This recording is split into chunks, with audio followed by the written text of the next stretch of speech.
sobre o meu Work and Travel no Massanutten Resort. Oi, gente, tudo bem com vocês? Primeiramente, quero pedir desculpa com todo mundo, porque faz um tempo já que eu tô sem postar aqui e eu tava morrendo de saudade de gravar vídeo pra vocês. Só que a minha vida tá uma loucura. Eu tô tendo que trabalhar e fazer estágio, porque eu tô no meu ano final de faculdade. Então, assim, tá uma bagunça, mas logo vai passar, se Deus quiser. Espero que em breve eu já esteja no meu próximo Work and Travel. Eu queria pular, assim, gente, essa fase de estágio, porque quem tá na faculdade sabe, viu? Que fasezinha sofrida, você tem que trabalhar de graça. Mas enfim, né, gente, eu desviei completamente do assunto. Eu tô gravando esse vídeo pra contar pra vocês sobre a minha experiência no Massanutten. Ai, já sei por quê. Porque eu fiz um vídeo assim do Uber, eu achei que ficou legal, eu gosto de gravar essas experiências. E eu acredito que vai ser muito importante pra quem quer ir pro Massanutten em anos futuros.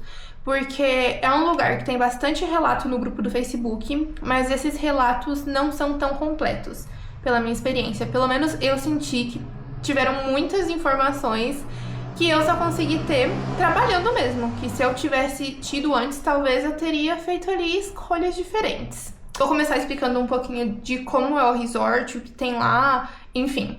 O Massanutten é um resort muito maior que o Uber, que foi o resort que eu fui no ano anterior.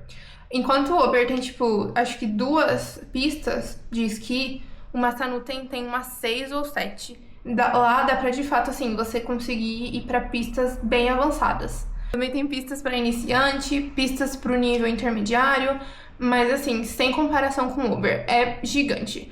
Pra vocês terem uma noção, não tem como ir de um ponto a outro do resort a pé. Você tem que ir com o shuttle deles, que é tipo um ônibusinho, de tão grande que é. As principais atrações do resort é, obviamente, a montanha de esqui e de snowboarding, mas eles têm muita coisa. Eles têm kart, eles têm carrinho de bate-bate, mini golf, tem academia, 2 academias. Uma das academias tem piscina olímpica. Eles têm um lugar que dá pra você andar de cavalo. Que mais? Spa. Dessas coisas que eu tô falando, o spa é a única coisa que a gente não pode fazer de graça. Tudo o resto a gente pode.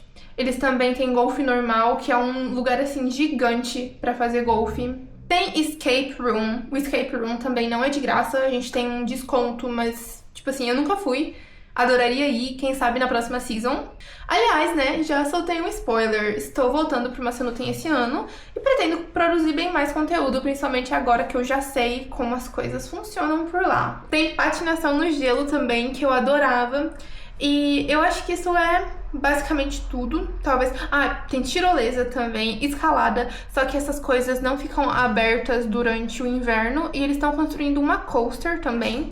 Espero que até o final desse ano já esteja completa. Tem tubing, não falei, mas tem tubing. Todas essas coisas a gente pode ir de graça só por ser funcionário do resort. Agora que eu já falei mais ou menos tudo que tem lá de atração, vamos pro relato de intercambista. Bom, vamos começar pelo básico, mas que é muito importante, que é o housing. Massanutten tem 3 housings, e em qual você vai ficar depende bastante da sua position. Isso muda geralmente todo ano. Eu nunca vi uma posição que fica no melhor housing e para um housing pior nos outros anos. O que eu vi foi o contrário, posições que ficavam no housing pior irem pro melhor housing. Mas eu vou falar um pouquinho de cada um deles e falar quais positions estavam qual também no ano que eu fui, que foi 2024 e 2025. Peguei aqui a minha colinha, vamos lá. O meu housing era um housing que se chama Kitty Court. Ele é meio que um apartamento, porque o Massanutten também tem alguns hotéis e alguns apartamentos que eles alugam para os clientes. Um deles é o Kitty Court e é o que também os empregados moram. É muito importante mencionar que lá não são só intercambistas, então às vezes você vai estar lá vivendo a sua vida, vai ter um hóspede. O Kili, ele é, eu diria que o housing perfeito. Eu nunca, tipo assim, todos esses anos que eu acompanho o mundo de Work and Travel, eu nunca vi um housing tão bom quanto o Kili. Por quê? Primeiro que você não divide quarto nem banheiro. Só aí, pra mim, já acabou. Tipo, eu já contei no meu outro vídeo o tanto de problema que eu tive dividindo o quarto no meu intercâmbio do Uber. É muito difícil, você depende muito da sorte de cair com gente legal. E só de você não ter que dormir no mesmo quarto de uma pessoa que você não gosta, pra mim já venceu. E a cozinha você divide com só uma pessoa. Eu vou ver se eu tenho um vídeo, assim, do tour pelo housing. Vou deixar aqui anexado nesse vídeo também. E assim, É muito bom, não tenho o que falar. O preço dele é de US$ 120 por semana, vale todos os centavos. Zero defeitos. O housing, pra mim, foi um dos principais motivos também que me fizeram querer voltar pro Massanutten. Agora eu vou falar pra vocês as positions que ficaram no Kili Court no ano de 2024 e 2025, né? Deixa eu pegar minha colinha. Retail, FAP, Ski Cashier e Front Desk. Essas foram as únicas positions que ficaram nesse housing. Agora que falamos sobre o melhor housing do Massanutten, vamos pro segundo housing mais comum, eu diria, que é o Hotel 2. O Hotel 2 é onde ficam as outras positions, menos lifeguard. E como que é lá, né? Você vai dividir o quarto com mais uma pessoa, cada um tem uma cama de casal. Eu não tenho foto desse quarto, mas ele é um quarto bem espaçoso. Se eu não me engano, tem micro-ondas, o banheiro é bem espaçoso também, tem banheira, tem tudo. E aí tem duas cozinhas, uma no terceiro andar, uma no segundo andar. E o pessoal reclama bastante dessas cozinhas porque você divide com todos os outros intercambistas que estão no Hotel 2. E lá não tem hóspede, lá só tem intercambista. Não é um housing ruim, muito pelo contrário. Se você já viu o meu vídeo falando sobre o meu housing do Ober, o Hotel 2 dá de 10 a 0. No Ober eu não tinha nem água quente. O Hotel 2 é super espaçoso. E, assim, é que comparado com o Kili, é difícil destacar, né? Mas ele é mais barato, ele é US$ 100 e a localização dele eu acho que é um pouquinho melhor, porque ele é do lado das montanhas de esqui. No Kili você tem que andar, assim, uns 10 minutos. O que eu tô fazendo um super drama agora, 10 minutos é super rápido, mas na neve meio que dá uma pegada. As positions que ficaram no Hotel 2 são todas, menos lifeguard e menos as que eu já falei que ficaram no Kili. E agora, a casa dos lifeguard. Aí temos um ponto polêmico. É uma casa muito boa, uma vez eles fizeram uma festa lá e foi a única vez assim que eu vi, mas é uma casa bem grande, só que ela é totalmente afastada. Se você tá na casa do lifeguard, você não consegue chegar em nenhum outro ponto do resort a pé, você só consegue ir se for de carro ou se for com o shuttle. Só que o shuttle, eu vou falar sobre ele um pouquinho mais pra frente também, mas já dando um spoiler, ele passa pouquíssimas vezes no dia. E ele passa em horários específicos e, enfim, ele para de passar às 6. Então não tem como, por exemplo, você ir fazer, sei lá, uma noite de cinema na casa de alguém e voltar. Você teria que ficar lá pelo housing da outra pessoa. Não tenho certeza sobre o preço, mas eu sei que não é mais caro que o Kili. Agora que falamos sobre o housing, vamos seguir, né? Eu acho que agora eu posso falar um pouquinho da minha position. Eu fui como front desk. Quando eu fui, eu tinha pouquíssimas informações. Tem alguns relatos no Facebook, mas são relatos que não são tão completos, eu diria. Os relatos destacam bastante as partes positivas e não tem muito sobre a parte negativa, que é bastante considerável, e eu vou falar bastante aqui pra vocês. E eu vou ser bem sincera e bem aberta aqui com vocês, porque eu acho que a gente tem que saber no que a gente tá se metendo e a gente tem que ir ciente dos leões que a gente vai enfrentar. Tô aqui, inclusive, com a minha garrafinha do Mas. Olhem que fofinha, gente. Eles dão pra todo mundo. Esse negócio aqui já tá horroroso, mas eu tenho apego sentimental. O que o Front Desk faz? O Front Desk, ele fica num prédio que não é o mesmo prédio do resort de esqui. É um prédio separado. Não dá pra ir a pé também. Eles iam buscar a gente todos os dias de carro. Ia a security ou, às vezes, o shuttle. No começo ia sempre a security, o que era ótimo. E depois começou a vir o shuttle. Só que se você perdesse o shuttle, já era. Tipo assim, só daqui 2 horas. É a função, né? O que o Front Desk faz? A gente ficava basicamente o dia todo ali na recepção do hotel, fazendo check-in e respondendo dúvidas. Tudo bem, parece tranquilo, né? Gente, pensa num trabalho estressante. Você falar inglês o seu dia inteiro e lidar com um cliente que, assim, não é fácil. É uma coisa muito desafiadora, eu diria. Quais foram os meus principais desafios de ser front desk, né? Teve um treinamento bem por cima e eles já jogaram a gente lá para atender na Hell Week. A gente foi pegando as coisas mesmo na prática, mas no começo parece que é muita coisa, porque a gente tem que dar mapa pro cliente, a gente tem que dar direção, fazer chave, coletar pagamento, é muita coisa.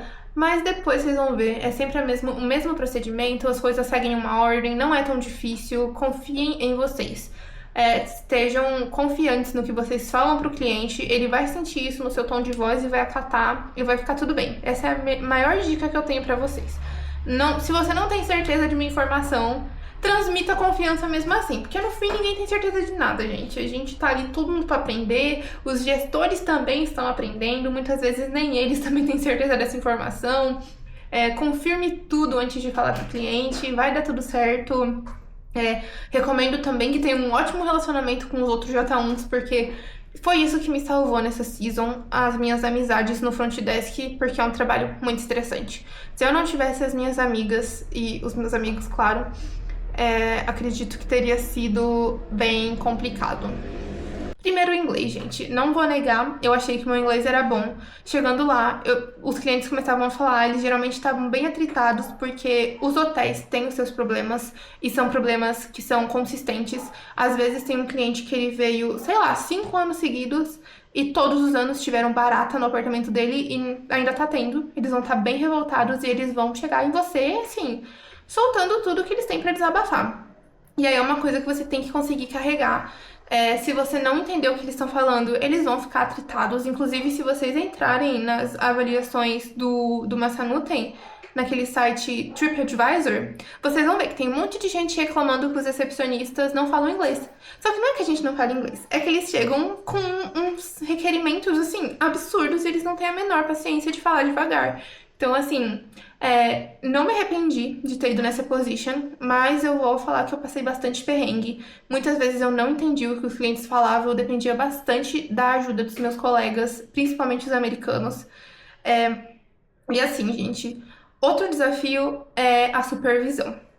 Como que eu posso falar sobre isso? Deixa eu tentar explicar pra vocês. Tem supervisores muito bons no front desk. Tem supervisores que eles de fato entendem que a gente tá lá como uma experiência de intercâmbio, que eles fazem de tudo pra ajudar a gente. Assim, de verdade, dá pra você fazer conexões maravilhosas.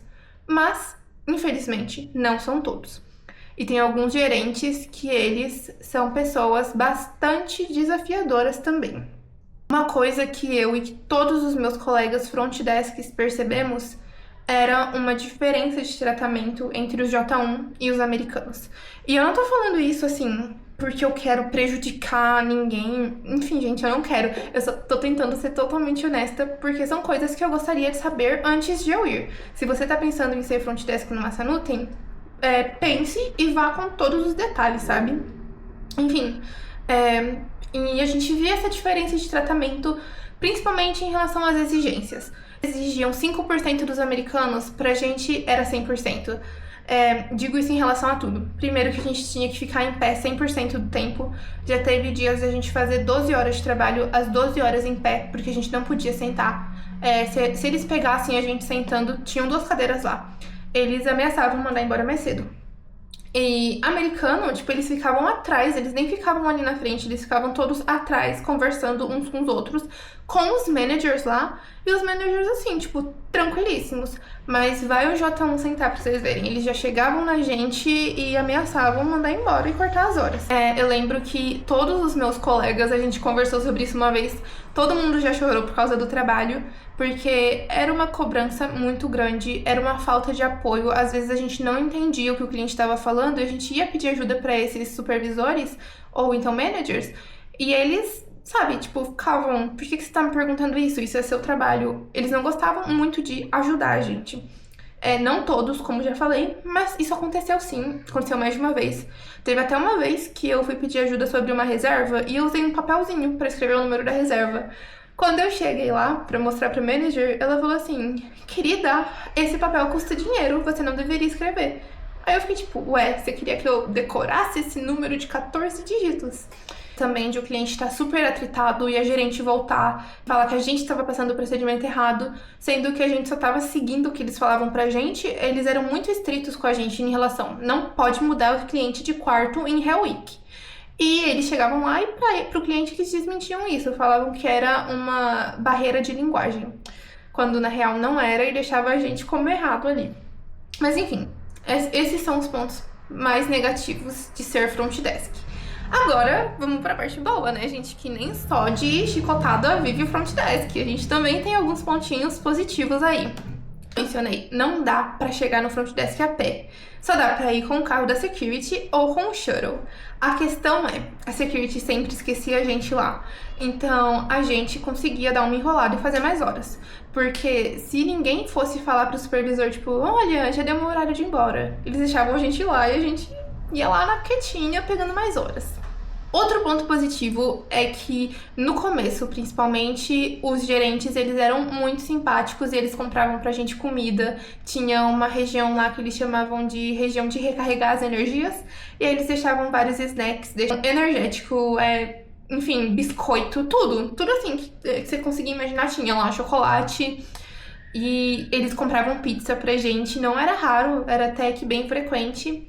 No meio da season, as coisas começaram a desandar um pouquinho. Eu acho que eles começaram a, sei lá, ficou pesado pra eles. E aí, essa cordialidade foi passando. E aí começaram a aparecer aqueles problemas que eu comentei anteriormente. Mas no começo, eles foram muito, muito legais com a gente. Alguns se mantiveram legais, outros nem tanto, né? Um ponto muito positivo é que a gente vai saber de tudo do resort. Eu lembro que os meus amigos que trabalhavam em outras áreas tinham várias coisas que a gente tinha muita noção e que eles nem sabiam que o resort oferecia. A questão é o contato com os americanos. Muitos americanos trabalham no front desk e a gente vai trabalhar com eles no dia a dia, então a gente vai ter que falar inglês, a gente vai ter que praticar e a gente vai estar ali inserido naquela cultura. E um outro ponto positivo, mas que na minha opinião é positivo, pode ser visto como negativo por algumas pessoas, é o horário de trabalho. O horário do front desk vai ser sempre à tarde, porque eles só dão o horário da manhã para os americanos. Então, vai ser sempre ou da 1 às 9 ou das 3 às 11. Eu adorava pegar o horário das 3 às 11, porque eu tinha 2 empregos. Então, eu conseguia ir no meu primeiro emprego de manhã, no meu segundo emprego à tarde. Acredito que esse é um bom resumo sobre como era trabalhar no front desk. Tipo, com certeza eram as lideranças, ficar em pé o dia todo, não poder sentar e... Enfim, acho que essas eram as duas principais partes negativas. E as partes positivas, por incrível que pareça, também eram algumas outras lideranças. Ter snacks o tempo todo, festinha de boas-vindas, esse tipo de coisa. Isso sempre foi muito legal de fazer parte do front desk. Agora vamos falar um pouquinho do resort em si. O Massanutten, gente, ele fica bem afastado da cidade, tá? Não tem como ir pro Walmart quando você quiser, eles têm um shuttle. Como funciona esse shuttle? Eles mesmos dividem a gente em 4 grupos. 2 grupos terça, 2 grupos quinta. Um grupo às 8 da manhã, outro grupo às 10. E a gente ficava lá das 8 às 2, umas 5 horinhas, e o pessoal das 10 da manhã também ficava por 5 horinhas lá. E, na real, o pessoal das 10 eu acho que ficava menos, porque eles voltavam 3h30. Enfim... E aí, o que acontece? Na cidade, as coisas também são bem distantes umas das outras. Então, o Walmart fica aqui, a Target fica aqui. Andando deve dar uns 30 minutos, 40 pelo menos. E quando tá com neve, é um desafio. Eu vou contar pra vocês que a maior parte do tempo que eu ficava na cidade era andando de um ponto pro outro. Dá pra doar plasma, tem um lugar que doa plasma. Mas esse lugar paga muito pouco. Eles pagavam $90 uma vez, $100 a outra. Isso tudo por um mês. Quando o seu um mês acabasse, era $40 por doação. Então, assim, dá pra doar, mas não é um dinheiro que dá pra você contar. Esse shuttle, eles eram bastante restritivos. Não tinha troca. Vamos supor, eu vou quinta, minha amiga vai terça. Minha amiga de terça não vai. Não importa, eu não posso ir no lugar dela. Também não importa se tem lugar sobrando no ônibus, eles não deixam você ir. Você só pode ir no seu dia que você tiver escalado e no seu horário. A questão que eu acredito que eu e todo mundo da minha season concordou é que esse tempo na cidade não é suficiente. É muito pouco tempo, não dá pra fazer tudo, não dá pra conhecer os lugares, é realmente só plasma, se você doa plasma, e o Walmart. Um pouquinho sobre Harrisonburg agora, que é a cidade mais próxima do Massanutten. Gente, que cidade incrível, de verdade. Tem gente que não gosta de Harrison. Eu achei incrível, principalmente as partes que o shuttle não nos leva. Tem uma rua lá que é a coisa mais fofa do mundo. É muito aesthetic, assim, coisa de filme. Parece Gramado, super bonitinha. Tem várias igrejas, assim, que são meio que a moda antiga. E aí é lindo, perfeito pra tirar foto. Em relação a coisa pra fazer, eu acho que isso é uma questão. Não tem muita coisa pra fazer. Tem 2 lugares que tem festa, só que a gente quase não caía, porque, como eu comentei, tipo, é bem distante do Massanutten. Então, depende muito de ter gente suficiente pra dividir Uber. E o Uber do Massanutten até a cidade dá, tipo, uns $40. Uma coisa que eu acho muito legal é que tem uma faculdade, que é a JMU, e eles fazem jogos de basquete, e eu acho que vale muito a pena, de verdade. Se eu tivesse que dar um conselho, vá num jogo da JMU, porque é total a experiência americana. Tipo, você vai estar lá, vão ter os universitários, as líderes de torcida, eles deram vários brindes pra gente, tipo, eu ganhei um copo, ganhei um power bank. Super a pena, foi um dos meus dias preferidos, assim, então recomendo muito que vocês façam isso. Eu comentei que o Massanutten também tem um shuttle que anda entre o Massanutten. Esse que eu comentei da terça e quinta, ele é do Massanutten para Harrisonburg, mas ele também tem um ônibus que fica rodando ali pelo resort. Esse ônibus, ele passava em todas as áreas das 8 da manhã, 10 da manhã, 1 hora da tarde, 3 horas e 6 horas. Era assim que a gente fazia para ir pro Water Park, a gente pegava o ônibus das 3 e voltava nos das 18. E, assim, perdeu esse ônibus, já era, você que se vire pra voltar, basicamente. Uma vez a gente chegou a perder, deu a maior confusão, porque a gente não tinha como voltar. A gente tava no Water Park, a gente teve que chamar a segurança. E, assim, eles ficaram bem bravos com a gente, levaram a gente de volta. Mas, assim, não recomendo que isso aconteça com vocês, porque foi uma situação tensa. Sobre horas agora, gente, vou dar um resumo de horas de cada position. Joyce, quero ir pra fazer dinheiro. Vai de Lyft ou FAP. Essas são as únicas 2 posições que eu diria que dá pra você fazer dinheiro. A minha position, eu acho que é uma das piores pra isso. Se você quer fazer dinheiro, front desk não é a melhor position, porque eu cheguei a fazer 90 horas na semana do Natal, mas depois disso eram 32, não era nem 33, gente, 32 certinho. Tinham semanas que eles queriam mandar a gente embora mais cedo, não mandavam porque a gente bateu o pé falando, tá no meu contrato 32 horas, mas assim, é pegado, assim. FAP faz muita hora e Lyft também faz muita hora. Lyft eu acredito que seja mais fácil de ir, porque como eu falei, fica no Hotel 2, então tem menos concorrência. Agora, FAP, minha gente, é um mar de tubarões pra vocês conseguirem ir pra essa position. Eu vou contar pra vocês, viu, que todo mundo quer voltar como FAP. Uma vez que você conhece o Massanutten e você sabe como as coisas funcionam, eles são perfeitos, porque eu tive o meu second job no FAP. Então eu posso falar com propriedade como a liderança é boa, os líderes são muito bons, eles se preocupam de fato com você, eles fazem diversas atividades culturais, fizeram jantar com cada um levando um pratinho do seu país, eles levaram a gente pra fazer escalada, eles levaram a gente pra muita coisa, coisa que infelizmente eu não tive através do front desk. No front desk era aquilo, era trabalho e isso, de fato, uma visão bem assim, vocês estão aqui pra trabalhar e apenas. Eu acrescentaria isso como um ponto negativo do front desk. A gente não teve nenhuma atividade cultural, enquanto todas as outras positions tiveram pelo menos alguma coisa. Eu sei que o Lyft levava o pessoal pra cidade, eles já levaram o pessoal pra festa, levaram o pessoal pro boliche. O FAP também faziam várias coisas, mas front desk não acontecia muita coisa não. E, né, gente, perdi total o foco. Horas. Todas as outras positions, eu acredito que elas fazem ali uma média de 40 horas por semana, com exceção de lifeguard e front desk e ski cashier. Essas 3 positions eu tenho total certeza que elas fazem só 32 horas semanais mesmo, e é isso, nada mais. Um outro ponto muito positivo do Massanutten é que eles têm um programa de reconhecimento que cada vez que você faz alguma coisa positiva, o seu chefe te dá uma moedinha. E eu vou ver se eu tenho essas moedinhas pra mostrar pra vocês. Eu acredito que sim. Eu ganhei algumas na minha season. Eu acho que eu cheguei a juntar 70 moedinhas. E você conseguia trocar por itens da loja. Aqui, gente, essa eram as moedinhas. Tem um abacaxizinho, porque eles contaram pra gente que o abacaxi, ele é o símbolo da hospitalidade, do atendimento ao cliente. Enfim, não sei. É um símbolo aí muito importante. E aí, eles davam pra gente essas moedinhas. A cada 10 moedinhas, você podia já trocar por prêmios. 10 moedinhas equivaliam a 2 refeições. Você podia pegar um voucher e comer de graça nos restaurantes. Ou então coisas da loja, tipo moletom, caderno, garrafinha. Eu peguei 2 moletons, peguei bastante coisa, imã de geladeira. E eu achava essa iniciativa deles muito bacana. Sobre second job, não tem a menor chance de a gente ter um second job fora do resort. Só se for dentro do Massanutten mesmo. Muita gente conseguiu, principalmente no Rentals. Teve gente que conseguiu no Lyft e algumas pessoas no FAP.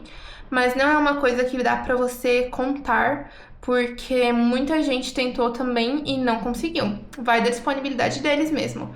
Eu consegui no FAP, mas assim, não conte com isso. Pode ser que você não consiga um second job no FAP. Então eu vou aproveitar e falar um pouquinho também sobre como foi a minha experiência trabalhando lá. Bom, gente, o FAP é basicamente o tubing. Na verdade, é todas as atividades outside. Quando eu fui, só tinha o tubing. Eles estão construindo a coaster. Não sei se vai estar pronta já até o final do ano. Espero que sim. E aí também vai ser o FAP que vai trabalhar lá. Durante o verão, eles também têm tirolesa, eles têm climbing, que é escalada, basicamente. Basicamente, no FAP, a gente vai ter algumas funções. As que eu me lembro são você basicamente ficar dando as instruções ali pra todo mundo. Acho que chama ticket check. Não lembro, gente, eu não vou lembrar os nomes, mas tinha uma position que você ficava ali na frente dando as instruções pra todo mundo. Logo que o pessoal passava, você ia pra uma position onde você pegava o seu tubo e daí você subia num lift. Tinha uma position também que ficava ali controlando esse lift pra ver se as pessoas não iam cair, e se elas caíssem a gente tinha que parar o lift. E essa era a melhor position. O pessoal ficava dentro de casinha, então não passava tanto frio, tinha aquecedor. Agora, observação. Se você estava fazendo o seu second job, as pessoas que estavam lá de first job não gostavam que a gente ficava nessa casinha. Logo depois que passava o lift, tinha outra pessoa no lift de cima, e aí tinha a position que a maioria das pessoas que tinham second ficava, que era pra você ficar no start. O que fazia o start? Dava as orientações pra pessoa, tinha que deixar a cordinha do tubing dentro do tubo e que elas não podiam ir de estômago, enfim, basicamente isso. Muita gente pedia pra ser empurrada. Se era criança ou gente mais velha, eu empurrava, mas não é bom você criar esse costume de ficar empurrando as pessoas, porque, querendo ou não, vai te prejudicar no futuro, tipo, você vai acabar com dor nas costas. É muita gente por dia, são centenas de pessoas. Então, assim, tenta tomar cuidado com a sua saúde também, se você for ficar nessa position. E aí, lá embaixo, na minha opinião, é a pior position de todas que você pode ficar na FAP, que é o run-off. Basicamente, você vai ter que ficar jogando o tapete, tirando o tapete pra garantir que as boias não estão batendo muito rápido no negócio que eles têm lá. E os tapetes são bem pesados, eu acho que tinham uns 4, 5 quilos cada tapete, pelo que me lembro que me falaram. Então, assim, é uma position que exige muito do seu físico. Eu gostei muito de ser FAP, de verdade. Por mim, eu voltaria sendo FAP, porque é uma position muito boa, as lideranças são incríveis. Neve, gente, tivemos muita neve na minha season, graças a Deus. Ai, eu tava com tanto medo de não ter neve, mas teve até neve demais. Lembro que teve épocas que o resort ficava interditado, porque não tinha como ninguém chegar, de tanta neve que teve. Mexendo nas minhas coisas, eu também encontrei a minha chave. Elas iam todas nesse envelope. Eu consegui viajar bastante, eu me senti muito feliz enquanto eu estava no Massanutten.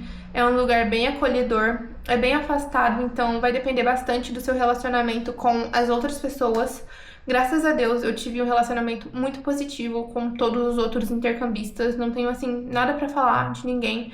Todos foram incríveis comigo. Os returnees, todos sempre, assim, deram super dicas pra gente. Acredito que esse vídeo já esteja ficando muito longo, então eu vou encerrar por aqui.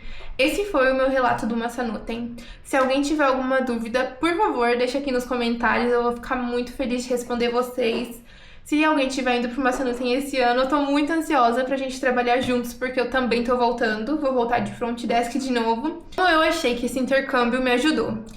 Acredito que em relação a me impor com as pessoas, em relação à minha comunicação, ao meu inglês, eu me sinto mais confiante do que nunca agora com o meu inglês.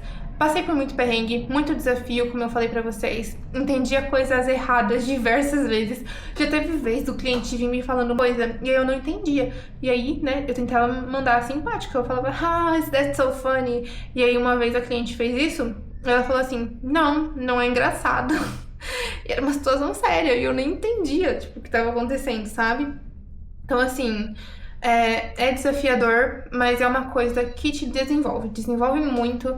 Eu tive a oportunidade de conhecer lugares que eu nunca imaginei. Consegui ir para Nova York de novo, Miami, Washington DC. Vale muito a pena. O Massanutten é um ótimo empregador, principalmente na relação do RH. Sei que muitos empregadores, as pessoas passam por assédios, abusos e o RH não tá nem aí. Esse não é o caso do Massanutten. Nessa questão vocês podem confiar bastante neles. As pessoas são bem receptivas. Eu super recomendo esse empregador. Esse foi o nosso vídeo de hoje. Agradeço a todos que assistiram até aqui. Como eu mencionei, qualquer dúvida é só deixar nos comentários. Se você estiver fazendo Work and Travel, espero que você tenha uma ótima season. Me conta aqui também pra onde que você vai. E se você gosta desse tipo de conteúdo, é só se inscrever no meu canal e deixar também sugestões de vídeo, o que vocês querem ver, que eu pretendo gravar assim no futuro.